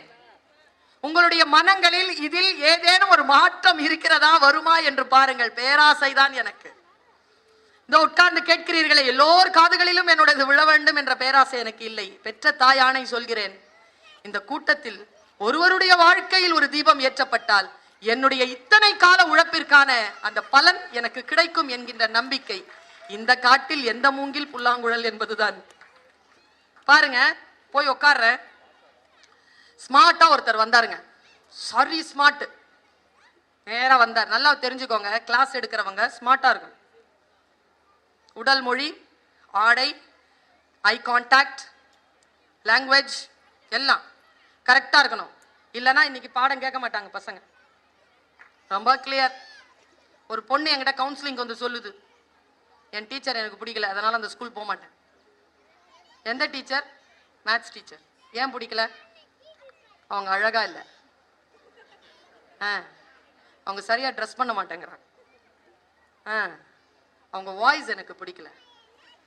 எப்படி? நான் அவங்க அம்மா பாட்ட சொன்ன ஸ்கூலை மாத்துன்னு. டீச்சர் சரியில்லாம இல்லை, உன் பிள்ளை சரியில்லை. நிறைய பேர் நம்ம பிள்ளைகளை வளர்க்கறது சரியில்லைங்க. வெயிட்டை தூக்க விடுங்க இன்னில இருந்து. இந்த சகோதரி சொல்லித்தரேன். பிள்ளைகள் கையில புக்கு வாங்குறீங்கல்ல, நீங்க சுமந்துட்டு போவாதீங்க, அதுக்கிட்ட வெயிட்டை கொடுங்க. 5 கிலோ இருந்தாலும் பரவாயில்ல, கொடுங்க, தூக்கிட்டு போட்டோம். எந்த குழந்தை தாய் தகப்பனுடைய சுமையை தன் கைக்கு மாற்றிக்கொள்கிறதோ அந்த குழந்தை முதிர முதிர அந்த பெற்றோர்களை பார்த்து கொள்ளும். எந்த பெற்றோர் தன் குழந்தை எந்த சுமையையும் சுமந்து விடக்கூடாது என்று தவிக்கிறீர்களோ, நீங்கள் சாகும் வரை அந்த குழந்தையை நீங்கள் தான் பார்த்துக் கொள்ள வேண்டும். கொஞ்சம் டஃப் கொடுங்க. நான் முன்னால உட்கார்ந்து இருக்கிறேன், அவர் வராரு, பேசுறாரு. அவர் பேசினது மார்க்கெட்டிங், சந்தைப்படுத்துவது எனக்கு பிடிக்கும். எல்லோரும் சந்தை தானே படுத்திக் கொள்கிறார். எல்லாமே விற்பனைக்கு தானே. பெற்ற தாயும் கொண்ட மனைவியும் பெற்ற பிள்ளைகளும் உடன் பிறந்தவர்களும் தவிர்த்து எல்லாம் வியாபாரமாகத்தானே இருக்கிறது. இந்த வியாபார உலகத்தில் எப்படி ஒரு விஷயத்தை வியாபாரம் செய்வதுன்னு அவர் சொல்லி தராருங்க. வந்தாரு, நின்னாரு, மார்க்கெட்டிங் எப்படி பாலிசிஸ விக்கிறதுன்னு பேசினார். ஒரு டிவியில பெருசா ஒரு ஸ்கிரீன் இருந்தது, ஸ்கிரீனை போட்டு விட்டார். அதுல ஒரு காட்டுவாசி அப்படி வரார், நிக்கிறார், கால சரசரங்கிறாரு, ஒரு பாம்பு வருதுங்க. இவ்வளவுதாங்க காட்சி. 2000 பேரை எழுந்து கை தட்டுற அளவுக்கு அந்த காட்சி இருந்துச்சுங்க. பாம்புங்க, காட்டு பாம்பு, கருப்பு கலர்ல அப்படி நிக்குதுங்க. வைல்ட் பியூட்டிங்க, காட்டு அழகு அப்படி நிக்கிறா. பியூட்டி நல்லா இருக்கிறே, நான் பாம்பை தான் பார்த்தேன். அந்த ஆளு என்ன பண்ணா, கிட்ட வரா. பாம்பு என்ன பண்ணணும்? கொத்தணும், இல்லைன்னா என்ன பண்ணலாம்? போயிடணும். 2 தானே தம்பி பண்ணணும், 2வது பண்ணலப்பா. அதான் மார்க்கெட்டிங். புரிஞ்சுக்கோங்க, மார்க்கெட்டிங்க புரிஞ்சுக்கோங்க. நின்ன பாம்பு அவன் கிட்ட வராங்க, அந்த காட்டுவாசி மிரளுதுங்க. இப்படிங்குது, நான் டீச்சர் இல்லையா? ஏ பாம்பே, ஏன் பயப்படுற? ஓடி போயிருங்கிற. மிரளுது. பெண்கள் கவனமாக கேட்டுக்கொள்ளுங்கள், நான் பேசுவதில் உள்ளர்த்தம் உண்டு. மிரளுது. அவன் கிட்ட வரான், சட்டார்னு உட்கார்ந்தாங்க. டக்குன்னு மிரண்டுச்சுங்க அந்த பாம்பு. மறுபடியும் இல்லைங்க, இப்படி குனிஞ்சிருச்சுங்க. பாம்புங்க குனிஞ்சி மிரளுது. காட்டு பாம்புங்க, உங்களை மாதிரி என்ன மாதிரிங்க, மிரளுதுங்க. அங்க போய் தவிக்கிறனா? என்ன பண்றான் உன்ன? அவன் ஒண்ணும் பண்ணலையே, ஏன் அவளை தவிக்கிற? எத்தனை பெண்கள் ஏமாற்றப்படுகிறீர்கள், காரணமே இல்லாமல் மிரள்கிறீர்கள், காரணமே இல்லாமல் எங்கேயோ போய் சிக்கிக் கொள்கிறீர்கள். இந்த பாம்பை போல அப்படியே இருக்கு. இளைஞர்களை தான் சொல்கிறேன், நீங்களும் தான், ஆண் குழந்தைகள் தான், உங்களையும் தான் சேர்த்து சொல்கிறேன். மிரளிச்சிங்க. அவன் என்ன பண்ணான்னு தெரியுமா? உட்கார்ந்தாரு. அவரு நேரா கிட்ட வந்தாருங்க. இந்த பாம்புக்கு தெரியாதுங்க அவன் கிட்ட வரான்னு. இப்படி குனிஞ்சிருந்தா இங்க முத்தம் கொடுத்தாருங்க. முத்தம் கொடுத்த உடனே மறுபடியும் 2000 பேரை கை தட்டினாங்க. அவன் ஜெயிச்சிட்டாங்க. முத்தம் கொடுத்து எழுந்திருச்சு, எழுந்து நடந்து போயிட்டான். அந்த பாம்பு, முட்டாள் பாம்பு, தனக்கு முத்தம் கொடுக்கப்பட்டதே தெரியாமல் தோற்று போய் எல்லோரும் தன்னை கேலி செய்வது கூட அறியாமல் போய் பொந்துக்குள்ள போயிடுச்சு. எனக்கு வந்தது ஆத்திரம். அமைதியா அவர் என்ன சொல்ல போறாருன்னு கேட்டேன். சொன்னாரு பாருங்க, அந்த காட்டுவாசி தான் ஏஜென்ட் ஆகிய நீங்கள், அந்த பாம்பு தான் கிளைண்ட், கொடுக்கப்பட்ட முத்தம் தான் விற்கப்பட்ட பாலிசின்னாருங்க. அட பாவிகளா, உங்க ஊர்ல இப்படியா விக்கிறீங்க? எங்க ஊர்ல அப்படி விக்கிறது இல்லப்பா, நாங்க வேற ஆட்களப்பா. அந்த பையன் கிட்ட இருந்து அந்த பென்ட்ரை வாங்கிட்டு ரூம்ல போய் என்னுடைய லேப்டாப்ல போட்டு கேட்டேன், இதுதான் செய்தி, காண்கிற காட்சி வேறு, அதற்குள் பொதிந்து இருக்கக்கூடிய பொருள் வேறாக இருக்கிறது. பொருளை புரிந்து கொள்ளுங்கள் என் நேசத்திற்குரியவர்களே. வரிகள் அல்ல முக்கியம், வரிகளுக்கு நடுவில் இருக்கக்கூடிய இடைவெளியில் ஏதோ ஒன்று சொல்லப்பட்டு கொண்டே இருக்கிறது. இடைவெளியில் பத்திரம். Know how to read in between lines. Know how to read in between words, in between letters. இந்த விழிப்புணர்வு இருக்க வேண்டும் என்பதற்காக சொல்லி என்ன தெரியுமா பண்ணார்? போட்டு பார்த்தா என்னப்பா மந்திரம் போட்டானா? ஒன்னும் பண்ணலைங்க. அவன் கிட்ட வந்தவன் இந்த 2 விரலை அசைச்சிட்டே வந்தாங்க. அவ்வளவுதான். பாம்பு அதை பார்த்துச்சு. நமக்கு அது மிரல்ற மாதிரி தெரியுது. உட்கார்ந்த உடனே 2 கையை வச்சுக்கிட்டு இந்த விரல்களை அசைக்க ஆரம்பிச்சான். அது அதையே பார்க்குது. அதுக்குள்ள முத்தம் கொடுத்துட்டு போயிட்டான்.